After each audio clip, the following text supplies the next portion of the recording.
ஒரு ரூபாயும் உன்னை கேட்டுதான் செலவழிக்கணுமாங்கிறது அடிமைத்தனம்னா, ஓடா தேஞ்சு உழைச்சு சம்பாதிச்ச காசை குடும்பம், மனைவி, குழந்தை, படிப்பு, மருந்து, மாத்திரை, கடன் எல்லாத்துக்கும் செலவு பண்ணிட்டு தனக்குன்னு ₹1 கூட செலவு பண்ண முடியாம இருக்க ஆண்களும் அடிமைதானே மேடம்?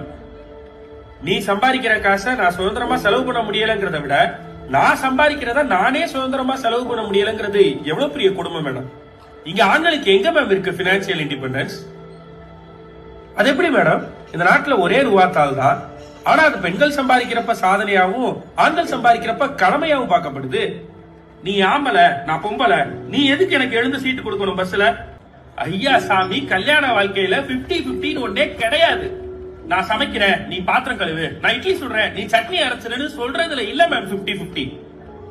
ஒரு சில விஷயங்கள்ல நான் 70 நீ 30 ஆகும், இன்னும் சில விஷயங்கள்ல நீ 70 நான் 30 ஆகும் இருப்போன்றத புரிஞ்சு அதை தெரிஞ்சு பேலன்ஸ் பண்ணி வாழ்றதுதான் மேம் உண்மையிலே 50-50.